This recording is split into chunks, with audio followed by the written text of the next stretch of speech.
ഈ മനുഷ്യൻ പറയുന്നത് മോദി തോറ്റതോടെ അയോധ്യയിൽ ഒരു ദിവസം 500 കിട്ടിയിടത്ത് ഇപ്പൊ 200 മാത്രമേ കിട്ടുന്നുള്ളൂ. ഇതിന്റെ സത്യാവസ്ഥയൊന്നും നമുക്കറിയില്ല. പക്ഷെ ഈ കമന്റ് സെക്ഷൻ അടിപൊളിയാണ്. ഈ പറയുന്നത് നോക്കിക്കേ. എനിക്ക് ഉറപ്പാ ഈ പറയുന്നവരെല്ലാം സ്വയം കട്ടർ ഹിന്ദു എന്ന് സ്വയം വിശേഷിപ്പിക്കുന്ന മോദി ഭക്തർ തന്നെയാണ്. ഹിന്ദു സംരക്ഷകർ എന്ന് സ്വയം വിശേഷിപ്പിക്കുന്ന ഇവർ പറയുന്നത് കണ്ടോ? ഞാൻ അയോധ്യയിലോട്ടുള്ള ടിക്കറ്റ് ക്യാൻസൽ ചെയ്തു. ഞങ്ങൾ 16 പേരുണ്ടായിരുന്നു. ഞങ്ങൾ എല്ലാവരും ക്യാൻസൽ ചെയ്തു. ഞാൻ വന്നാലും ഓട്ടോ വിളിക്കില്ല. ഞാൻ അവിടെ താമസിക്കില്ല. ഞാൻ അവിടുന്ന് ഒരു ബോട്ടിൽ വെള്ളം പോലും മേടിച്ച് കുടിക്കില്ല. ഞാൻ താമസിക്കുന്നെങ്കിൽ അടുത്തുള്ള സിറ്റിയിലേ താമസിച്ച് വരുവുള്ളൂ എന്നൊക്കെ. എന്താ അതിന് കാരണം? ബി.ജെ.പി. അയോധ്യയിൽ തോറ്റു. ധർമ്മത്തിലും ന്യായത്തിലും വിശ്വസിക്കുന്നു എന്ന് പറയുന്ന ഇവർ ഹിന്ദുക്കളായവരോട് പോലും എങ്ങനെയാണ് പെരുമാറുന്നതെന്ന് കണ്ടോ? അവരോട് കാണിക്കുന്ന വെറുപ്പ് കണ്ടോ? ബി.ജെ.പി. ഹിന്ദുവിനെ പ്രൊട്ടക്ട് ചെയ്യാനല്ല ബി.ജെ.പിക്ക് ആഗ്രഹം. ബി.ജെ.പിക്ക് അധികാരം വേണം.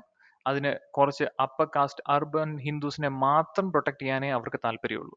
ഈ ഓട്ടോക്കാരനും ഈ ഹോട്ടലുകാരനും ചുമ്മാ മുളച്ചു വന്നതല്ല അവിടെ. മോദി ബ്രോയ്ക്ക് റോഡ് പണിയണം. അതിനുവേണ്ടി അവരുടെ വീടും അവരുടെ പണിസ്ഥലങ്ങളും നശിപ്പിച്ചു. എന്നിട്ട് തെരുവിലെ ദൈവമേ ദൈവമേ എന്ന് വിളിച്ചുകൊണ്ടിരുന്ന ഈ മനുഷ്യരോട് ബി.ജെ.പിക്കാർ പറഞ്ഞു, പിള്ളാരെ പേടിക്കണ്ട, നിങ്ങൾ വിചാരിക്കുന്ന പോലെയല്ല, ഇന്ത്യയിലുള്ള എല്ലാവരും ഇപ്പൊ ഇനി ഇങ്ങോട്ട് വരും. നിങ്ങൾക്ക് ജോലി കിട്ടും, നിങ്ങൾക്ക് താമസിക്കാൻ സ്ഥലം കിട്ടും, നിങ്ങളുടെ ജീവിത നിലവാരം ഉയരും, നിങ്ങൾക്ക് കാശ് വരും, നിങ്ങൾ സന്തോഷമായിട്ട് ജീവിക്കും. ഇപ്പൊ അതേ ബി.ജെ.പി. സപ്പോർട്ടേഴ്സ് പറയുന്നു, ഞാൻ അയോധ്യയിൽ ഒരൊറ്റ പൈസ ചെലവാക്കില്ല.